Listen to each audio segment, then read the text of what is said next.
कि कल हम गए रहे मरहावरा एगो वीडियो देख ले कि दूगो लड़की रोआ तारी कितना वीडियो देख ले लोग ढेर जना स्टार बने सब जना के स्टार ही निकाल दे बने जहाँ बोले के चाहिए तो बोलबे ना करे ला लोग खाली पैसा कमा ला लोग हमने के नाम पे औसन पैसा मुद्दे जहाँ पर सीना चौड़ा करे के चाहिए वो जो मुद्दे वाला लोग अपने अपने के कहे का ब्राह्मण है राजपूत है या बुनियार है सुधीर तेन हमारा कुछ ना बेटाई बढ़िया थे जोर है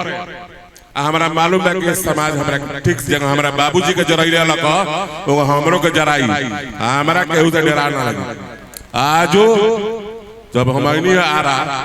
तो कितना लोग अलग खा रहा अनी है बक्सर तो हमारे एगो घोपरास कूद गए हमारा गाड़ी पे घोपरास हमरा के कितना नुकसान पहुंचा दिलक वो हम खुदे नहीं की जाना लेकिन लड़का बच गई बारह साथ ही बारह सब चुन्नू भैया बीर बहादुर सिंह बघेल आर्यन उन्हीं के पंप पे अपने गाड़ी लगा दी है अब एजा से औरंगाबाद जाता नहीं शुरू कर दिले बनी जौन होखे ला उ होई डरैला के काम नहीं के हमारा कुछ चाहिए ना जरा चाहिए वो ले ले वो हमारा एक गो चाहिए तहनी के प्यार अब पहल का इस्तीफा हम अपना परिवार से मंगले अपना भाई से अपना चाचा से ओकरा बादे समाज में गई नहीं लेकिन हाई गावे वाला लोग कहेला कि हिट हो या फिट होई बाप साला कुछ ना होई चूहा साला तोरा ऐसा फिट है मनोरंजन करा लोगी समर्थन कर खाली गाना सुने वाला लोग के लेकिन समाज में हमनी का हक के जब मारे वाला लोग अगर जब पैदा हुई ओकरा के मिटावे का भी चलता रखता हम चाहे विधायक एमपी हो कि चाहे ना लेकिन हमनी के समाज के जो विरोध करी चाहे बक्सर हो चाहे इंडिया के कोनो कोना हो सुधीर सिंह कालो होगा बोलियो हम तहारे कौनो मौका के तब ना लखा 140 पर 73 गो और बुढ़िया बजा के ए हे करो रे तोरा हे के डरा दियो तो के पैदा करे बड़ी आ तोरा से फेमस बन रे तो टीआरपी से हमार बाप जेल में मर गइल एगो बड़का बाप हमार जेले में मारल हमहू जेले में जाए तोरा कान में तब नहीं कहे गांव जात की बात सारा बोले के चुप हो गइल जहां बोले का लगा हेगा त हेगा रे काची कहेगा हम हेगा कोई नहीं हेगा करे देगा पूरा आवाज लगाई हां भाई करिया खा लोगे का हेगा त हेगा काची करे दारू पी के बिना दारू पड़े हमने का मूड में रह नहीं सकते हेगा होगा करे ला लोग जहां बोले के बागो पोस्टो ना कइला कलो पैसा कमाई लो तो हनी का पैसा से स्वर्ण समाज चल रहा स्वर्ण समाज अपना हक के लड़ाई खातिर गलती से हिट होई वाला चुप हो गइला एसटी एससी जोड़ला का वो रोक लाग गइला एक तारीख देखता लोग हम अपन ताकतो दिखाई थी इहो ना के हम हमरा लगे पैसो नहीं के इहो ना हमरा लगे पैसो नहीं के 10 लाख रुपया रख ले नीचे बिछवा दे नीचे बिछवा दे रुका सुना ना अपना पैसा अपने घरे रखा लोगी जहाँ बोले के बाद बोलते नहीं खलोगी खाली गाना का होता लोग खाली खाली राजपूत पंडित ब्राह्मण बुनियार के नाम पे पैसा कमाई वालोगी लाज नहीं खेला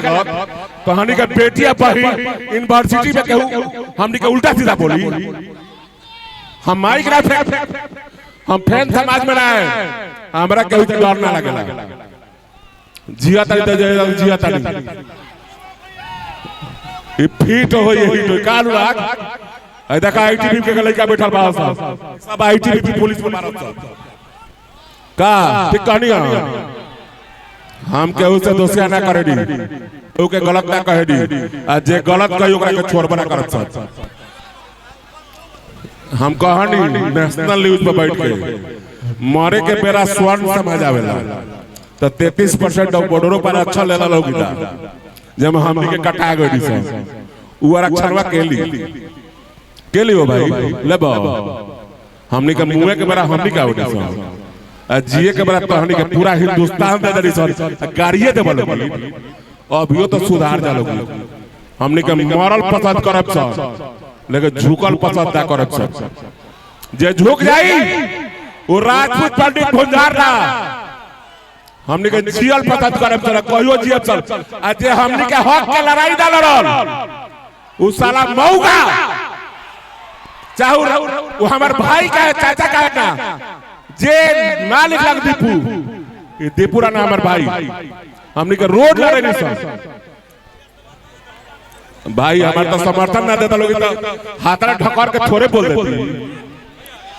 ये बक्सर जिला में बोलता नहीं कौनो जिला ना यूपी को चाहे ना ये माइक कहियो बाजी आई पड़ता आता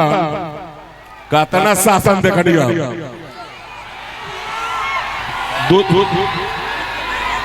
हाँ अपना भाई के आगे हटिए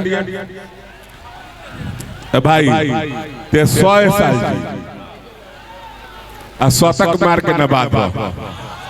हमने के नाम रोशन हो 1 मिनट हमने के नाम रोशन हो आ जिन चूहाना बोल रहे हो उंगरा के देख लिया हई वाला काम हो नागिन वाला डांस ना कराई दी लास्ट में उंगरा नागिन का डांस कराए आओ तक पैसा कमाते है हम किनहु देने के पसंद ना करे हम चाहे रही चाहे ना कहानी के 12 लोग कहे ना कि भाई पब्लिक भगवान का कहे लोग कि आप लोग मेरे भगवान है पैसा खातिर खाली पैसा खातिर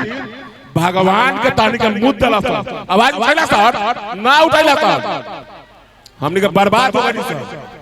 लेकिन हम जिया तानी चिंता मत करियो लोग लाश गिरला के बाद बिहार में केहू आवाज उठाई बहुत बहुत धन्यवाद भैया चलिए आइए भैया को बैठाया जाएगा।